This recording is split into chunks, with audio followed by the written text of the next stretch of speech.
In the last video, we picked up a 1985 Suzuki quadrunner, wrenched on it all day long, finally got the thing running, and took it out to rip in the snow. However, our snow day on our Suzuki ended up to be short-lived. The chain tensioner completely sheared off, the chain self-eliminated, and we had to order parts. Now I've been working day and night to get this thing running, and it's finally time for redemption. Well, after our last video, we ended up breaking that chain tensioner, the chain, the master link went somewhere, probably lost in Narnia. Everything. Pretty much, and so I bought the right tool this time, redid the chain, redid the tensioner, and got it on there with the proper tension this time, and I don't know. I think we're ready to take it out, maybe give it another shot at a test drive, and Round two? hopefully not have to carry this thing back. I don't know. Let's give it a shot. You think it'll start, what, first pull, second pull? What are you banking on? 3. 3? Okay. All right. Ah. 4. 4 pulls. I was closer, so I won the bet.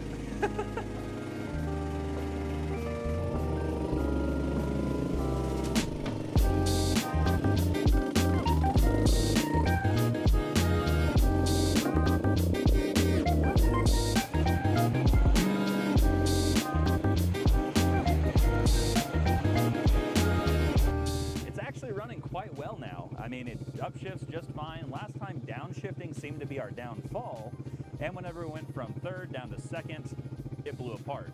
Seems to be running good. It's not making really any noise at all whenever you go to shift, and we can actually slow ourselves down because the brakes on this 1985 Suzuki are absolutely terrible.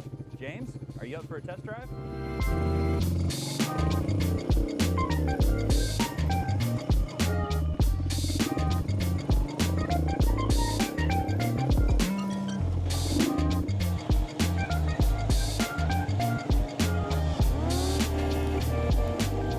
What was that?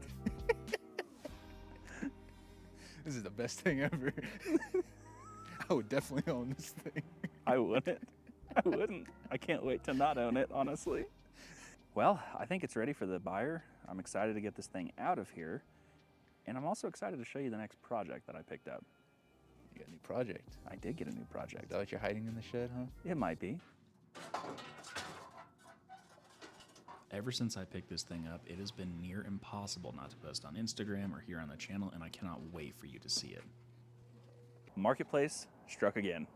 2001 Kawasaki KDX 220R. 2-stroke. I saw you looking at a Kickstarter a second ago. You know what that is, right? Oh, yeah, I'm not used to those. No. Everything you buy is electric start. Coincidentally, I mean, yeah, I don't think it's a coincidence anymore. I think it's a habit. Yeah, I picked this thing up super cheap. The only problem I've noticed so far is the fuel was absolutely terrible. It was completely varnished, stunk to high heck, which is why it's been sitting in the shed for a couple weeks now to air out after I drained the fuel. But otherwise, I haven't touched it. Now, the backstory on this is it was an old farm bike. Still pretty nasty, needs to be washed off and hosed off. I did let it sit out in the rain for a few days to get some of the dirt off, but it needs a lot.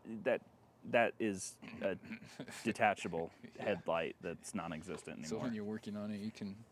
Yeah, it's a work light. That's exactly what it is. That's hot glue. Somebody did retrofit it with an LED board of some flavor. I don't know. The grips were roached, so I cut those off because every time I moved it, my hands would turn black and be all sticky. But I mean, it's got potential. It's not bad It's got good bones. It needs tires. It'll be more fun than... I think it'll be a little bit more fun than the Suzuki. Yeah. Definitely something I'll ride a lot more. I mean, it's not terrible. I've definitely bought things in worse condition. That's not saying much. Like the previous the previous thing we had here?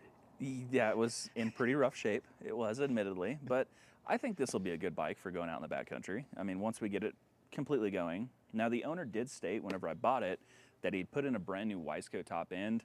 I have yet to confirm if that is true. I'm really hoping and banking on it being true because for the budget I've set aside for this, I don't really want to do a top end. We obviously could because I think the bike's going to bring that sort of value whenever I go to sell it again, but it's not horrible. And I'm, here, kick this thing over.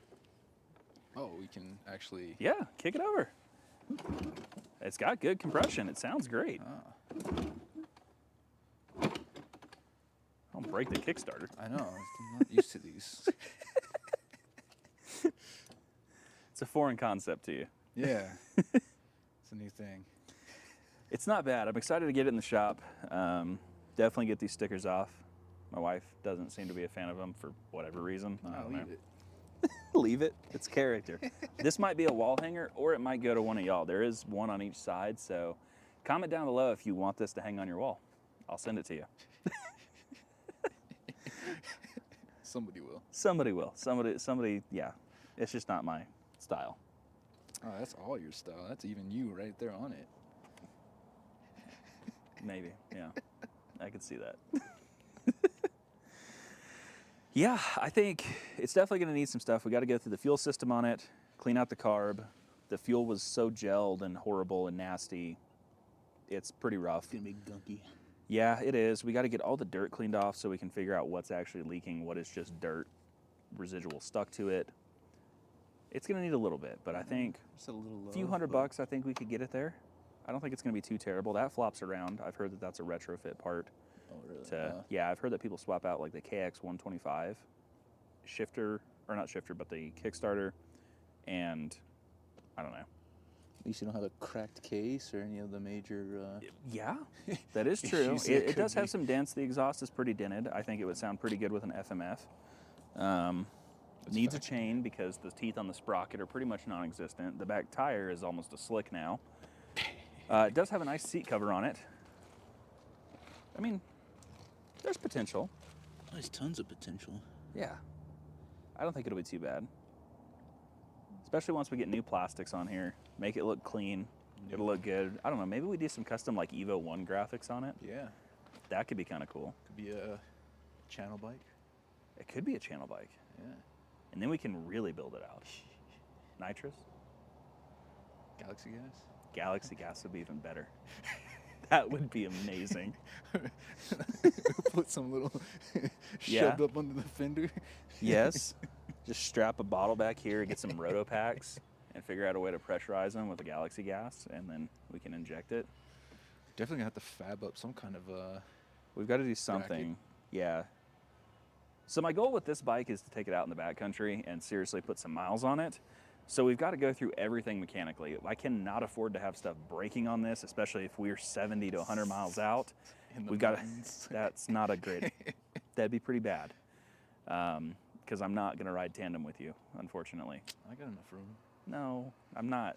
No, I'm gonna not. break it just so I can make that happen. I will not ride on the back of your Yamaha because it's a Yamaha. You have to I strap will. in. I will. No, you can strap in behind me. Because if I'm on the back, it's going to sag too much. You know. You gotta put the weight forward. Exactly. It's like loading a trailer. Exactly. It's all about tongue weight. And fuel efficiency. It is. It is. It absolutely is. All right. So the reason I give James so much crap about riding a Yamaha is I used to be a TTR owner myself with the 230L. This is essentially a TTR. It's an XT. What's the displacement on it? 225? 225? Like the street legal version of it, basically. It's like the same thing, basically. So we've currently rebuilt the carb on this thing. We've emptied out the fuel, added fresh gas, checked compression, which was not great. The best. It was okay, but not really what I would like to see out of it. And we've got the battery on boil because somebody put a new battery in it, and apparently it decided to stop running. I don't know. We should go check on that battery, and maybe Your it'll house run. is still here, so it's okay. The house is still here. Yeah, that's true. That's positive. That means the battery tender is actually working the way it's supposed to. I don't know. Even with the new battery installed, the proper charge level, and everything seeming like it was correct, we could not get this thing to start. At this point, we just got frustrated and started to try random things. I mean, literally, nothing was off limits. Well, we ended up getting it running. What did we do, James? Mashed the choke in and miraculously started. I don't even really know. James started just going up and down on the choke like he was churning butter while I tried to crank on it and then give it his all the gas in the world. And here we are. And it started. And let's see if it starts again. Back on. It does. James and I headed out on a test ride so we could hear this thing run.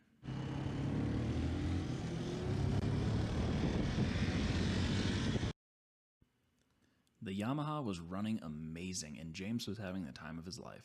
I cannot wait to get this thing out on the trail alongside my KDX, and if y'all want to see that, make sure you've got those notifications turned on. Thanks for watching.